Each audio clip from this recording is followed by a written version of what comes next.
Hi,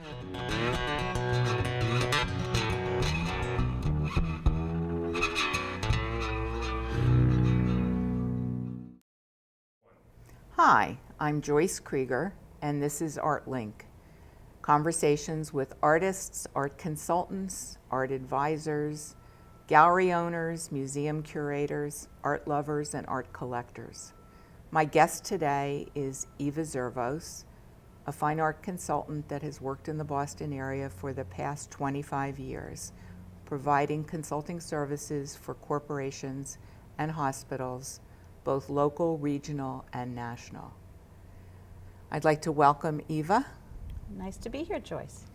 Eva, tell me, working as an art consultant for the past 25 years, what do you love the most about it?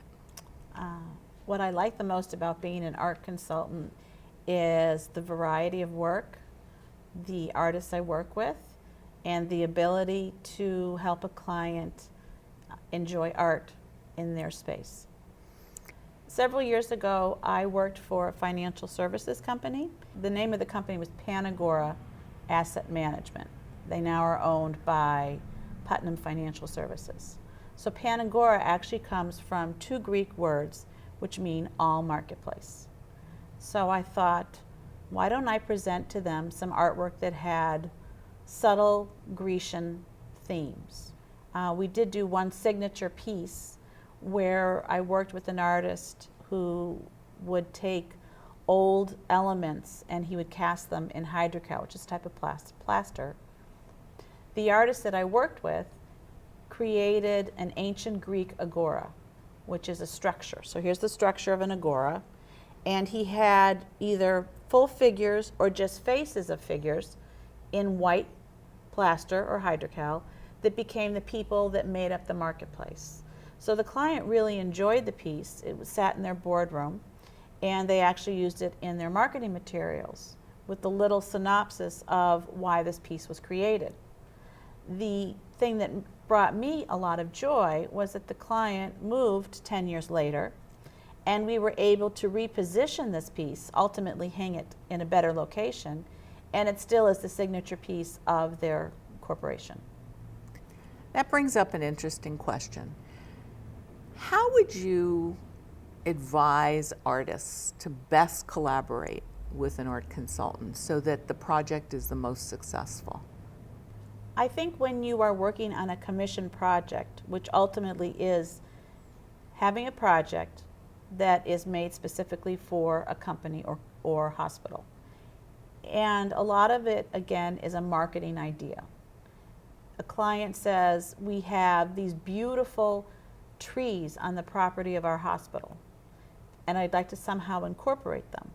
So this was a project for a local hospital that did have a lot of historic trees on its property. So it was this collaborative effort with a glass artist, and he took photographs and silk screened them onto the glass and then fired the glass, so they became these stained glass windows. What made the project successful was the ability of the artist to say, Eva, I have this idea. I don't know how I'm going to be able to silkscreen on glass. I've never done that before. And then it's me listening to the client, and the client saying, I am looking for something that's very specific about these trees. So the trees couldn't be these abstractions. They really wanted to be able to get a sense of that they were trees on their property. The artist was from Oregon. So I actually went out one afternoon and took 50 photographs of different trees, of pine cones, of branches, and the artist in the end actually took my photographs, came up with a new process for silk screening, and created these beautiful glass panels that hang in the hallway of the hospital. How do you locate the artists that you use for your projects? I've always been a strong researcher, and I have very creative ways of putting in keywords into a search and coming up with what I'm looking for. I've also discovered that when you do a web search, it's more fun to hit images than look at the written word, because in looking at the images section, I can quickly go through everything. Also, there are a lot of search engines or collaborative sites where artists work together to present their art. One of them is Art Specifier, which I have done probably maybe about 6 or 7 commissions. Actually, I did actually buy a single piece of artwork too, but I really looked to see what the artists were doing, and it was a collaborative effort to create a piece. Can you tell us about one of those projects or several of those projects and name the artists? Sure. A project that I recently completed was for a life sciences company in Cambridge. I worked with the artist Bruce Bleach, who is on Art Specifier. I sent him background material not only on the client but on the space that was currently being built out. That meant colors of the carpet, the furniture that was going in the space, and I described the client and what they were looking for. And he came up with a maquette. A maquette is a way of creating a small sample, either something you can hold or something that's visual, that gives the client a good idea of what their piece is going to look like. And Bruce did a wonderful job. He changed colors that I needed. He incorporated images that I liked. There were some images I needed him to redo, make smaller, fit into a space better. And ultimately, in the end, Bruce came from upstate New York to Cambridge. He brought his assistant. We hung the piece. The client got to stand there and meet the artist and comment about the work. They liked the fact that it incorporated the images they saw. They got to see how the piece fit perfectly in their new conference room. If, let's say, I'm a young artist and I want to get my work in your hands to help me promote my work, what advice would you give someone? What would the steps be? How would they get your attention? A lot of times, Joyce, it's like they need to make it bigger. That's a really good answer. So one of the things that you're looking for is art that's large so that corporations can feature it in their lobbies or boardrooms. Yes, and I think an artist may have a great idea, but then they create 3 or 4 and they're all different sizes. So again, if things are the same size, there's a consistency in how it can be installed.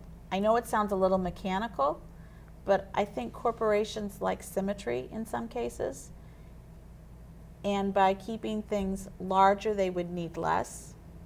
So you're looking for people who do a series of work or large-scale paintings. Correct. Are corporations buying more abstract work now, or are they buying more realistic work, or does it really depend on the client and where they're located? I think it's a little of all of that, Joyce.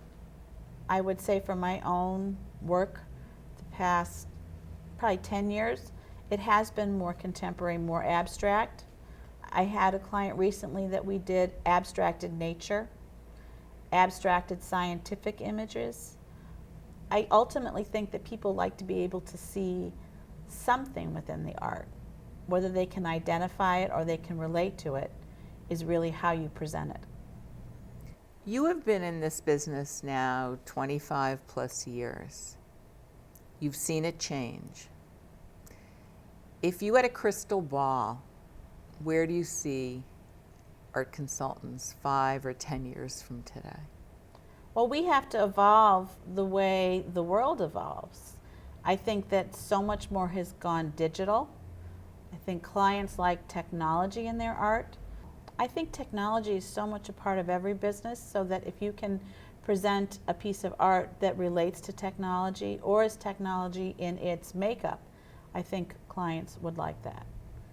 There is a great artist in New York that takes the cover of a New York Times newspaper, and he's written an algorithm that starts at the same time every day, and it starts to drip down across the cover of the newspaper. This is in an LCD screen. And it's a constantly changing and moving piece of artwork. So this way, as a client is having different clients come to their office, the artwork actually changes. And as the day goes by, you no longer see in the newspaper. There's also some artists that do things with projection and light. So it's more an environmental type of piece of artwork. And you think that corporations will be open to this? If their budget sustains it. Could you finish this sentence for us? Art is. Art is inspirational. Art is something you live with. Art is something that you enjoy or that you come to appreciate over time. With that, I think we can conclude our interview unless there's something else you'd like to discuss. You've been very thoughtful and very helpful to our audience of both artists and art lovers. And I want to thank you for coming today. Welcome, Joyce. It's nice to be with you. Nice to be with you too, Eva.